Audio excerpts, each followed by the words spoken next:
Story zone, তোমার অনুভূতিদের খুঁজে নাও এখানেই। আচ্ছা ফ্লোরা, এই বিকেলবেলা এত বড় বান, এত এত মাংস, কার জন্য এত আয়োজন করছো বলো তো? কোনো গেস্ট আসবে নাকি? গত কয়েকদিনে আমি যতদূর দেখেছি কেউ বাড়িতে খাবার খায় না তাহলে।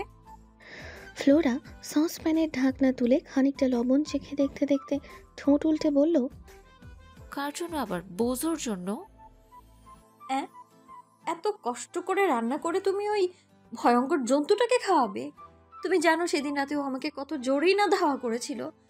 ভাবলে এখনো কলিজা শুকিয়ে কাঠ হয়ে আসে আমার। কথা বলতে গিয়েও খানিকটা ভয়াতুর ঢোক গেল ঈশানী। বিশাল সাইজের বানটা ওভেনে ঢুকিয়ে ওকে আশ্বস্ত করে ফ্লোরা বলে, কি করব বলো, বৌজো এরিসের খুব আদরের। তাছাড়া আমার তো কাজ নেই এখানে। বছরে দু একবার পেন্ট হাউসের ডিনার অথবা লাঞ্চ করে এরিস, সেদিনই একটু রান্না বান্না করতে হয়। এছাড়া আমি তো শুয়ে বসে দিন কাটিয়ে দেই। ফ্লোরার কথার পাছে ঈশানী শুধায়, তুমি এখানে কেন পড়ে আছো ফ্লোরা? তোমার কি ভয় করে না ওদের? কেন চলে যাচ্ছ না এই কালো দুনিয়া ছেড়ে? তুমি কি বুঝতে পারো না এখানে থাকা মানে তোমার ভবিষ্যৎ মরীচিকার মতো অন্ধকার? নাকি তোমাকে ওরা জোর করে? ঈশানীর কথায় মৃদু হাসল ফ্লোরা। অতঃপর ওকে আশ্বস্ত করে বলল, তুমি যা ভাবছো তেমন কিছুই নয় ইস্যু। আমার বাবা মা দুজনেই এরিসের আন্ডারে কাজ করত। ওরাও কিছু বছর আগে একটা মিশনে মারা যায়। তারপর থেকে আমি এখানে আছি বলতে পারো। কথা শেষ করতে পারে না ফ্লোরা। তার আগেই বাইরের তুষারের ঝড়ের দিকে চোখ যায় ওর। তুষারের বেগ বেড়েছে তা দেখে মেয়েটা সচকিত হয়ে চট করে কথা ঘুরিয়ে বলে ওঠে, খাবার আমি সার্ভ করে দিয়েছি, তুমি একটু কষ্ট করে গার্ডসদের হাতে পাত্রটা দিয়ে এসো না ইস্যু।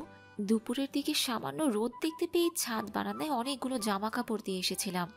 এখন তুষার পড়ছে, নিশ্চয়ই সবগুলো জামা কাপড় এতক্ষণে বরফ জমে হাড্ডিতে রূপান্তরিত হয়ে গিয়েছে।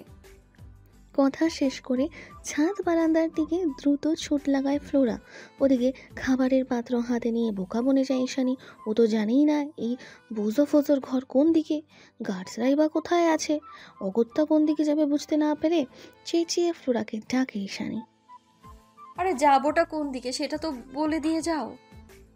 ওপাশ থেকে সাড়া দেয় না ফ্লোরা, হয়তো বা শুনতেই পায়নি। মাফিয়া পেইন্ট হাউস বলে কথা, সাউন্ড প্রুফ আর সিকিউর তো হবেই। এদিকে ইরিশ পেইন্ট হাউসে না থাকায় খুব বেশি ভাবলো না ঈশানী। খাবারের পাত্র সমেত হাঁটা দিল লঞ্চের দিকে। কিন্তু এদিকটায় কোনো ঘর নেই, তাই এবার ভয়ে ভয়ে পা বাড়ালো দোতলায়। সেই যে প্রথম দিন এরিশ টেনে হিচড়ে নিয়ে গিয়েছিল, তারপর আর কোনোদিন এ মুখ হয়নি ঈশানী। এতদিন বাদে আজ আবারও একই পথে পা বাড়াতে কিঞ্চিত ভয় করছে ওর, কিন্তু স্বস্তি একটাই, আশেপাশে কোথাও এরিশ নেই। তাই কিছুটা আত্মবিশ্বাস নিয়েই এবার করিডোর ধরে হাঁটা শুরু করে ঈশানী। বিশাল করিডোরের এ মাথা ও মাথা খুঁজতে খুঁজতে এক পর্যায়ে দেখলো করিডোরের শেষ মাথায় কিছু গার্ডস দাঁড়িয়ে আছে। মনে হয় তারাই পাহারা দিচ্ছে। তাদের দেখে ইস্যুর মনে পড়ে যায় ফ্লোরা বলেছিল বোজোর ঘরের সামনে সর্বক্ষণ গার্ড পাহারায় থাকে। তার মানে এরাই হবে হয়তো। সেই ভেবে সামনে এগোয় ঈশানী। সামনে এগোতেই দেখতে পায় একটা বিশাল আকৃতির নান্দনিক কারুকাজ করা কালো ফটকের সামনে পাহারায় দাঁড়িয়ে আছে লোকগুলো। ইস্যু তাদের নিকট এগিয়ে গিয়ে ঠোঁটের সাহায্যে শুষ্ক অধর ভিজিয়ে আড়ষ্ট কণ্ঠে বলে, খাবার নিয়ে এসেছিলাম। ইস্যুর কথা শোনা মাত্রই দুপাশে সরে দাঁড়িয়ে দরজা সামান্য খুলে হাতের ইশারায় ভেতরে এগিয়ে যেতে বলে লোকগুলো। তাদের এই অদ্ভুত রহস্যময় কর্মকাণ্ডগুলো বড্ড ভাবায় ঈশানীকে। ও অমনোযোগী হয়ে এলোমেলো পায়ে ভেতরে যেতে যেতে বিড়বিড় করে বলে ওঠে, আশ্চর্য, লোকগুলো এমন কেন কথা বলতে পারে না নাকি? ওদিকে এরিস, অ্যালেক্স আর তুষার কিছু একটা নিয়ে কথা বলায় ব্যস্ত ছিল ভীষণ। ঠিক এমন সময় দরজা ঠেলে ভেতরে প্রবেশ করে একটা মেয়ে, যার আগমনে সচকিত হয়ে পেছনে ঘুরে তাকায় ওরা তিনজনই। রিমঝিম করে ঝঙ্কার তোলা নুপুরের আওয়াজে এরিসের চোখ যায় ঈশানীর পায়ের দিকে। মোমের মতন মসৃণ ফর্সা দুটো পা, প্রচণ্ড ঠান্ডার মাঝেও খালি পায়ে তকতকে মেঝের উপর দাঁড়িয়ে আছে মেয়েটা। খালি পায়ে দাঁড়িয়ে থাকার দরুন ফর্সা পা দুটো রক্তিম হয়ে আছে, যেন দুধে আলতা বর্ণ তার। পা থেকে শুরু করে ধীরে ধীরে এরিসের কুটিল দৃষ্টি বিচরণ শুরু করে ঈশানীর সর্বাঙ্গে। পরনে ফ্লোরার থেকে ধার করা ফিনফিনে পাতলা একটা ফ্রক, হাতে খাবারের পাত্র, কাঁধ ছাড়িয়ে পিঠে নেমে আসা রেশমের মতো সিল্কি চুলগুলো দু একখানা চুল অবাধ্য সহচরের ন্যায় এলোমেলো হয়ে বিচরণ করছে মুখের উপর। হাত আটকে থাকার দরুন ঈশানী চাইলেও সেগুলো ঠিকঠাক করতে পারছে না সহজে। পান পাতার মতো ঢল ঢলে সুন্দর মুখশ্রীর এখানে সেখানে লেগে আছে ময়দার গুঁড়ো। হাত দুটোর একই অবস্থা, ময়দায় মাখামাখি। সেগুলো দেখে মনে হচ্ছে ময়দার ড্রাম থেকে মাত্রই উঠে এসেছে মেয়েটা। অথচ এত এলোমেলোর মাঝেও ঈশানীর সমুদ্রের জলের মতো গভীর নীলাম্বর ওই টানা টানা চোখ দুটো পুরো দুনিয়ার আকর্ষণ কেড়ে নিতে সক্ষম, যে আকর্ষণ থেকে আজ বাদ যায়নি স্বয়ং টমেটো প্রিন্স অ্যালেক্সও। আচমকা দরজা ঠেলে এতগুলো মাফিয়াকে একসঙ্গে দেখতে পেয়ে ভয় আর চকিতে কয়েক মুহূর্তের জন্য হৃৎপিণ্ডের কার্যক্রম বন্ধ হয়ে যায় ঈশানীর। কিছুক্ষণের জন্য যেন নড়াচড়া করতেই ভুলে যায় মেয়েটা। পরক্ষণে এরিসের তীক্ষ্ণ দৃষ্টি লক্ষ্য করে কোনো কিছু না বলেই আবারও পিছন ঘুরে চোখ মুখ খিচে দৌড়ে অফিস রুম থেকে বেরিয়ে যায় মেয়েটা। মাত্র কয়েক মিনিটের ব্যবধানে বৃষ্টি শেষে শীতল হাওয়ার মতোই বুক ছিঁড়ে ভেতরে প্রবেশ করে আবারও ঝড়ের বেগে অকস্মাৎ হাওয়ায় মিলিয়ে গেল মেয়েটা। এরিস ভ্রু কুচকে থমথমে মুখে চেয়ে চেয়ে দেখল শুধু। ওদিকে ইস্যুকে দেখা মাত্রই অ্যালেক্স উত্তেজিত হয়ে তুষারকে শোধালো, ওয়াও, কোথায় পেয়েছো একে? পুরোই ভীত হরিণ, আর চোখগুলো দেখলে উফস। এরিসের ঘোর কাটে অ্যালেক্সের কথায়। ওর চোখে মুখে উচ্ছ্বাসের জোয়ার। তা দেখে এরিস বলে, আমার পেন্ট হাউসের যে কোনো জিনিস থেকে নিজের নজরটা সামলে রাখার অভ্যাস করো অ্যালেক্স। এখানকার সব কিছুই ভীষণ দামি। উচ্ছ্বাসের জোয়ার কমে না অ্যালেক্সের কণ্ঠে। ও কি ভেবে যেন হুট করেই মেঘনা চাইতে জলের মতো একটা দারুণ প্রস্তাব দিয়ে বসে তুষারের কাছে। এরিসকে শুনিয়ে শুনিয়ে অ্যালেক্স বলে, রিক্ষা এই মুহূর্তে যেটার জন্য মুখিয়ে আছে, ইভেন যার জন্য ও মিশন পর্যন্ত রেডি করতে চাইছে, সেটা হাতে পাওয়া কিন্তু খুব সহজ। মানে? অ্যালেক্সের কথায় ভ্রু কুচকাল এরিস। অ্যালেক্স পুনরায় শয়তানি হাসি হেসে বলল, রক্তহীরক, তুমি যেমন এই অমূল্য পাথরটি নিজের বানাতে চাইছো, তেমনই এর বিনিময়ে ড্যানিয়েলও কিছু চাই। আমি জানি আপনি আকার ইঙ্গিতে মেয়েটার কথা বলছেন, কিন্তু একটা মেয়ের বিনিময়ে ড্যানিয়েল কেন আমাদের ব্লাড ডায়মন্ড দিতে যাবে? Because he is a women hunter. মেয়েদের প্রতি ওর আলাদা আসক্তি রয়েছে। গার্লফ্রেন্ড ববিকে হারানোর পরে বলতে পারো সাইকোপ্যাথে পরিণত হয়েছে। আই থিঙ্ক এরকম একটা সুন্দরী ভার্জিন মেয়ের জন্য ব্লাড ডায়মন্ড দিয়ে দিতে দুইবার ভাববে না ড্যানিয়েল। কিছু একটা ভেবে লম্বা শ্বাস নিল এরিস। ভেতরে কিছুটা বাতাস টেনে নিয়ে বলল, সবই বুঝলাম, কিন্তু তুমি অত শিওর কিভাবে হলে? ড্যানিয়েল আমার মিত্র। তুমি চাইলে আমি নিজ দায়িত্বে সেই ডিলটা হ্যান্ডেল করতে পারি রিক্ষা। এরিস আর কিছুই বলে না। অ্যালেক্সের জ্বলন্ত কুটিল চোখ আর বাঁকা হাসির দিকে তাকিয়ে ওয়াইনের গ্লাসে সিপ নেয় নির্লিপ্তে। সন্ধ্যা হয়েছে অনেকক্ষণ। বাইরে অবিরত তুষারপাত হচ্ছে। পেঁজা তুলোর মতন ঠান্ডা বরফ কুচি জমে একেবারে সাদা হয়ে আছে দৃশ্যপট। ফ্রন্ট ইয়ার ছাড়িয়ে চোখের সামনে পুরো জঙ্গলটাই যেন আস্ত এক বরফ খণ্ডে পরিণত হয়েছে। দেখলেই কেমন যেন চোখ জুড়িয়ে আসে। ঝুলন্ত বারান্দার রেলিং ঘেঁষে দাঁড়িয়ে বাইরের তুষারপাতের দৃশ্য একমনে উপভোগ করছে ঈশানী। ঠিক এমন সময় দুমগ ধোঁয়া ওঠা কফি নিয়ে ওর পাশ ঘেঁষে দাঁড়ায় ফ্লোরা। ঈশানীর শরীরে গরম কাপড় নেই, কোনো মতে একটা চাদর নিয়ে নিজের শরীর আবৃত করে রেখেছে শুধু। অবশ্য ভেতরের দিকে ঠান্ডা অনুভব করা যায় না তেমন। না তো সেরকম হলে ঠান্ডায় জমে যেত এতদিনে, ভূত হয়ে যেত ইস্যু। তবে বারান্দার এখানে ভালোই শীত লাগছে। ফ্লোরা এসে ঈশানীর এক হাতে কফির মগ ধরিয়ে দিয়ে অন্য হাতটা নিজের সোয়েটারের পকেটে পুরে দিয়ে মিষ্টি হেসে বলে, কফিটা পান করো, আরাম পাবে। বিপরীতে ফ্লোরাকে আন্তরিকতা মাখা এক চিলতে হাসি ফেরত দেয় ঈশানী। অতঃপর কফি খেতে খেতে নিচে তাকাতেই ও দেখল এই তীব্র ঠান্ডায় স্নোফলের মাঝে তাড়াহুড়ো পায়ে পার্কিং লটের দিকে এগিয়ে যাচ্ছে কেউ একজন। পরনে তার মোটা উলের তৈরি ওভারকোট, সেই সাথে কালো গ্লাভস। ঈশানী লোকটাকে দেখে ফ্লোরাকে শুধালো। কে উনি? ফ্লোরা নিচের দিকে উকি ঝুঁকি দিয়ে লোকটাকে ভালো মতো পরখ করে জবাব দিল, টমেটো প্রিন্স। Tomato Prince? উল্টো প্রশ্ন ছুড়ে ভ্রু কুচকালো ঈশানী। ফ্লোরা হ্যাঁ সূচক মাথা নাড়িয়ে বলল, কান্ট্রি সাইডে ওনার দাদার আমলের একটা টমেটো সসের ফ্যাক্টরি রয়েছে, ওই জন্যই ওনাকে সবাই টমেটো প্রিন্স নামেই চেনে। ঈশানী একটু ভেবে ঠোঁট উল্টে শুধালো, তার মানে তো উনি একজন ভালো লোক। তাহলে উনি এই মাফিয়া হাউসে কি করছেন? ঈশানীর সরলতায় খানিকক্ষণ হাসল ফ্লোরা, অতঃপর ধাতস্থ কণ্ঠে বলল, এখানে যে আসে সেই কোনো না কোনো মোস্ট ওয়ান্টেড টেররিস্ট ইস্যু। উনি হলেন টমেটো প্রিন্স আলেকজান্ড্রিও, রাশিয়ার নাম্বার 1 ড্রাগ ডিলার। মজার বিষয় হলো ওনার টমেটো ফ্যাক্টরিতে টমেটো সস নয়, বরং ড্রাগ উৎপন্ন হয়।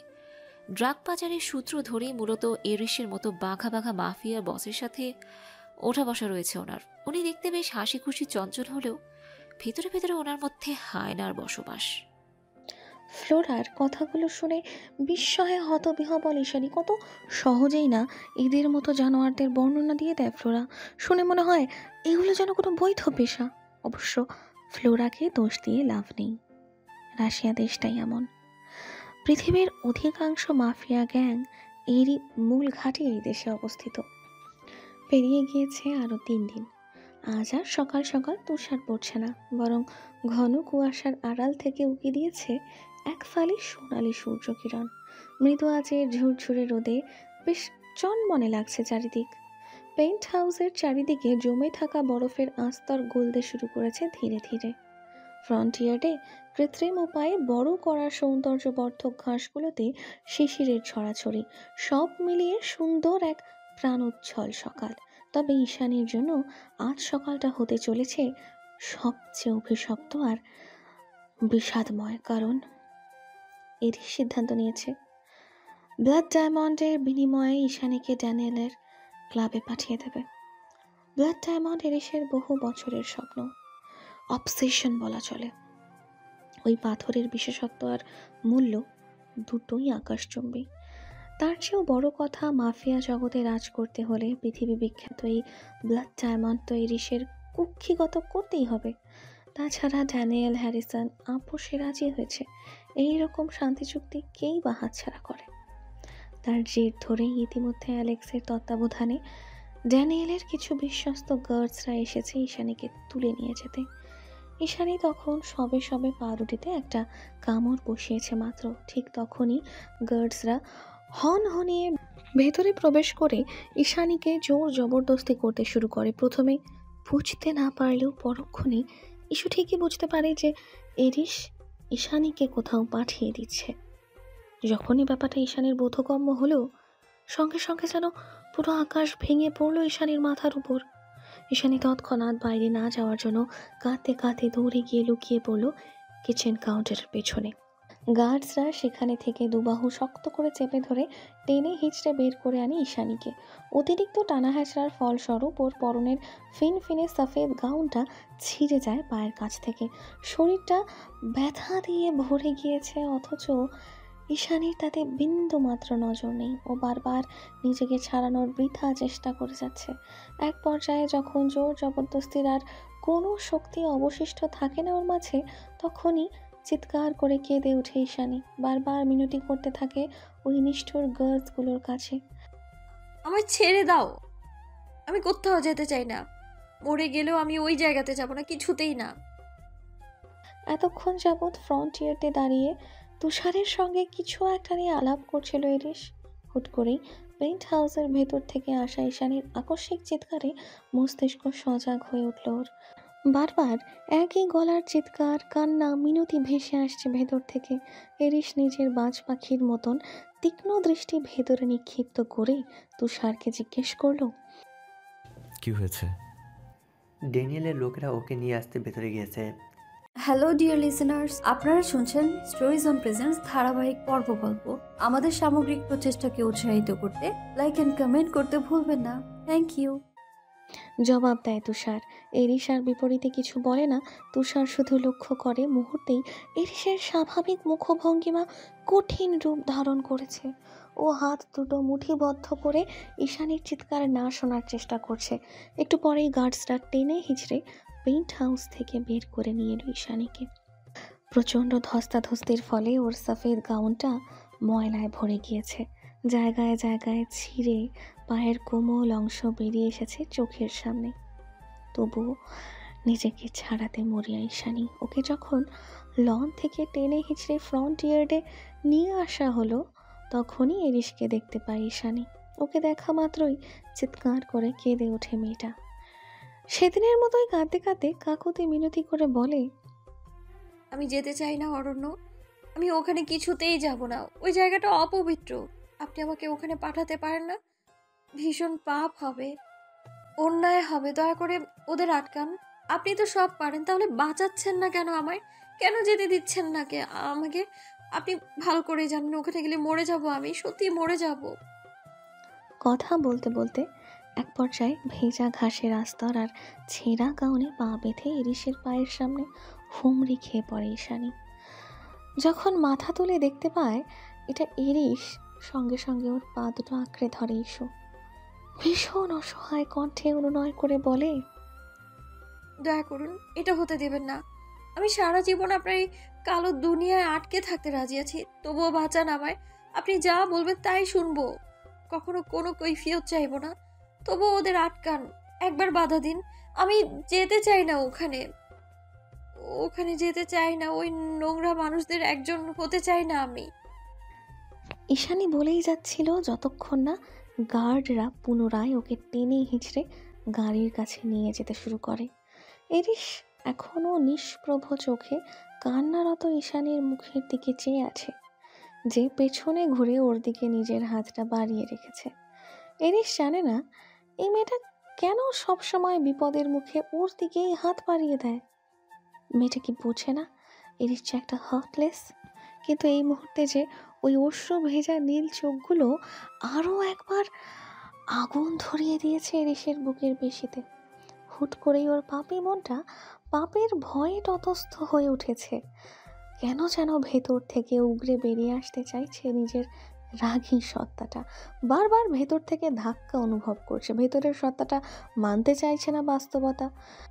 এরিসের মন ডেস্টিনি ফেস্টিনির ঊর্ধ্বে গিয়ে বলছে, ঈশানী সত্যিই পবিত্র, ভীষণ পবিত্র।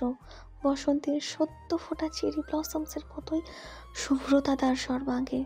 ব্লাড ডায়মন্ডের চেয়েও বহুগুণ মূল্যবান তার এই পবিত্র সত্তা, তার এই সরলতা। এই মেয়েটাকে পাপ ছুঁতে পারে না, অসম্ভব। এরিস সেটা কিছুতেই হতে দিতে পারে না, কিছুতেই না। মনের ভাবনাকে কোনো অবস্থাতেই দূরে ঠেলে দিতে পারছে না ইরিশ। এই মুহূর্তে ওই মহাসমুদ্রের মতো টলটলে অশ্রু ভেজা স্নিগ্ধ নীল চোখ জোড়ার তুলনায় শুধু ব্লাড ডায়মন্ড কেন, পুরো দুনিয়াটাই তুচ্ছ ঠেকছে ইরিশের নিকট। ওদিকে গাড়িতে ওঠার আগ মুহূর্তেও ইরিশের দিকে হাত বাড়িয়ে কাঁদছে ঈশানী। ওর আকুতি ভরা চোখ জোড়া প্রতি মুহূর্তে নিঃশ্বাস আটকে দিচ্ছে ইরিশের। ঈশানী কিছুতেই গাড়িতে উঠছে না দেখে এক পর্যায়ে রেগে মেগে হাতের রিভলভার দিয়ে ওর মাথায় আঘাত করে বসে একটা গার্ড। সঙ্গে সঙ্গে কপাল কেটে রক্ত বেরিয়ে আসে ইস্যুর। ঈশানীর কপাল চুয়ে রক্ত গড়িয়ে পড়ছে তা দেখা মাত্রই কয়েক ন্যানো সেকেন্ডের মধ্যে ওই গার্ডের মাথায় রিভলভার তাক করলো এরিস। মুহূর্তেই পুরো ক্লাইম্যাক্স বদলে দিয়ে আগুন ঝরা তেজি কণ্ঠে গর্জে উঠে বলল, এই, don't dare to hurt her.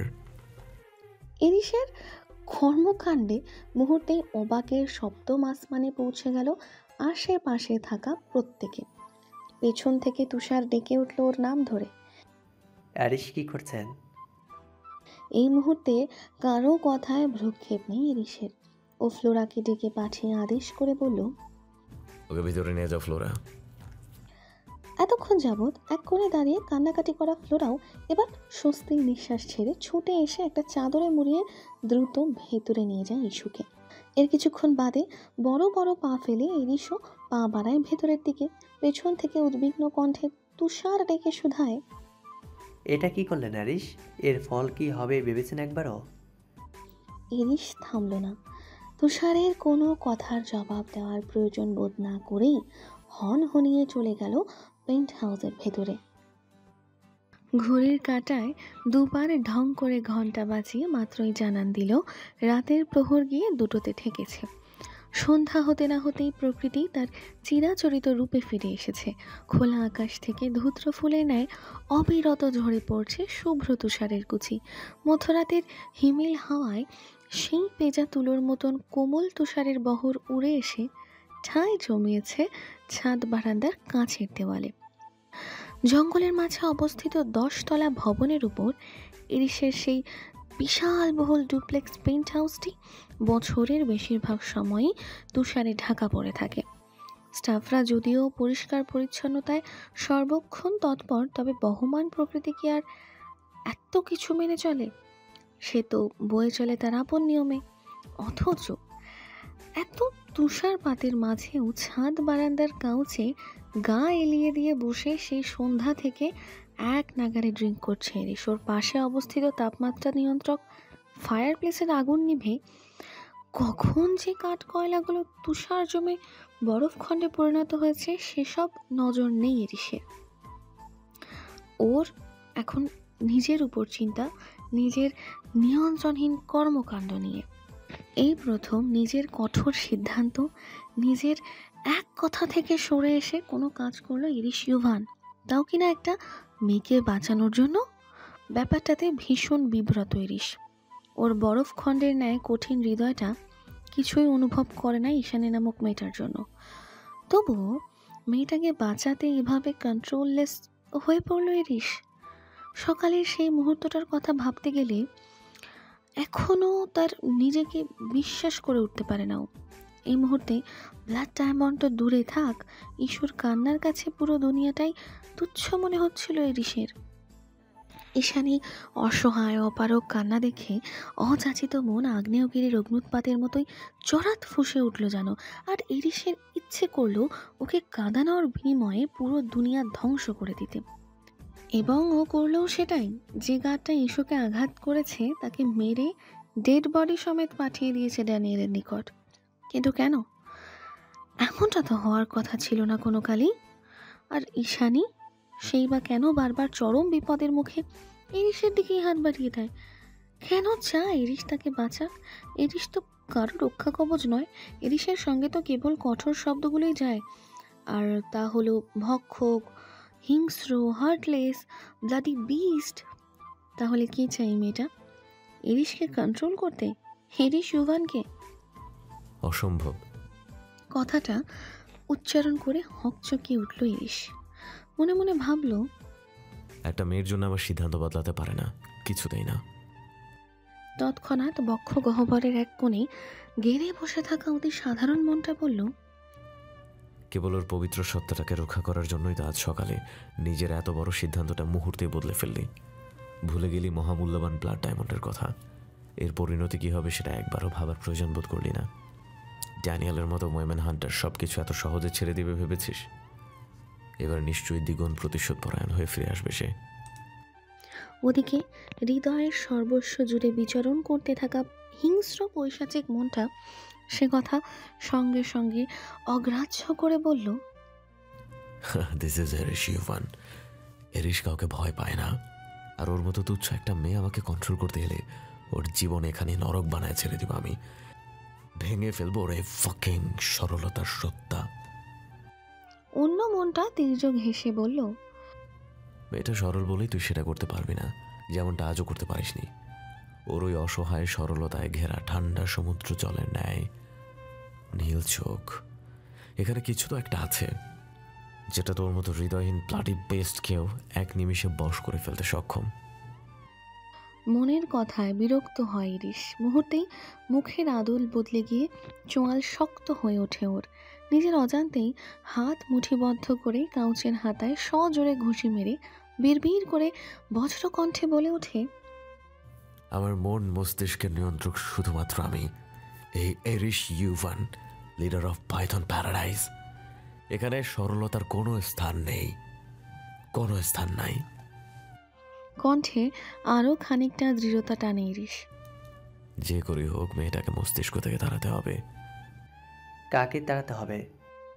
পেছনে থেকে ভেসে আসা গমগমে পুরুষালী কণ্ঠস্বরের আওয়াজে বাস্তবতায় ফিরে এলো ইরিশ। অতঃপর সামান্য ঘাড় কাত করে তুষারের উপস্থিতি নিশ্চিত করে আগের ন্যায় গা এলিয়ে দেয় কাউচ চেয়ারে। ড্রিঙ্ক করেছেন আমাকে ছাড়াই? কথা বলতে বলতে এরিসের নিকট এগিয়ে আসে তুষার। অপর পাশ থেকে এরিসের কোনরূপ প্রতিক্রিয়া না পেয়ে ও পুনরায় বলে, বাইরে বৃষ্টির মতো তুষার পড়ছে, অথচ আপনি গামছেন। নিশ্চয়ই অনেক বেশি ড্র্যাঙ্ক হয়ে আছেন। কথাগুলো কি এখন বলবো নাকি সকালে? যা বলতে এসেছো বলো, আমি শুনছি। তুষারের কথা পুরোপুরি শেষ হওয়ার আগেই আদেশ করে ইরিশ। তুষার হ্যাঁ সূচক মাথা নাড়িয়ে বলে, আপনি আজ ড্যানিয়েলের একজন গার্ডকে মেরে ফেলেছেন। এর আগেও তার গার্লফ্রেন্ডকে। আবারও মাঝপথে তুষারকে থামিয়ে দিয়ে ইরিশ বলে, কি বলতে চাইছো সেটা সোজা সাপটা বলো। আই থিঙ্ক খুব শীঘ্রই ড্যানিয়েল আমাদের উপর অ্যাটাক করতে পারে। এখন তো ব্লাড ডায়মন্ডও আমাদের হাত ছাড়া। তাছাড়া তুমি ভালো করেই জানো তুষার, যে কোনো মূল্যেই ব্লাড ডায়মন্ড আমি নিজেই করে ছাড়বো। আর আমিও জানি ব্লাড ডায়মন্ড নিয়ে মোটেই চিন্তিত নও তুমি। তাই এই মুহূর্তে এক্স্যাক্ট কী নিয়ে চিন্তিত সেটা বলে ফেলো। এরিসের সঙ্গে ঘুরিয়ে পেঁচিয়ে কথা বলা মানে নিজের কথার ফাঁদে নিজেই গোলক ধাঁধার মতন ফেঁসে যাওয়া। তা আন্দাজ করতে পেরেই ফোঁস করে নিঃশ্বাস ছাড়ল তুষার।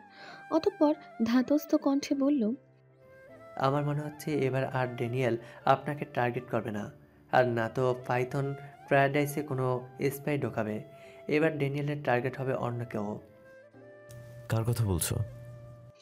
এরিসের চোখে উৎকণ্ঠার ছাপ স্পষ্ট। তুষার শটান দাঁড়িয়ে কিঞ্চিত ঠোঁট কামড়ে বলে ওঠে, আমি যদি ভুল না করি এবার ড্যানিয়েল টার্গেট হবে ঈশানী টুজ কর্নিয়া। আপনি আজ ওভার রিয়েক্ট করেছেন আরিশ। নিজের চুক্তি নিজেই ভঙ্গ করেছেন, নিজের তৈরি করা শর্ত নিজের হাতে খণ্ডন করছেন। আজ আপনি সত্যিই একজনকে সেকেন্ড চান্স দিয়ে ফেলেছেন, এমনকি মেয়েটাকে আঘাত করার অপরাধে গার্ডটাকে মেরে পর্যন্ত ফেলেছেন। আপনার কি মনে হয় এটা ওভার রিয়াক্ট নয়? তুষারের কথা শুনে পা তুলে আরাম করে বসলো ইরিশ।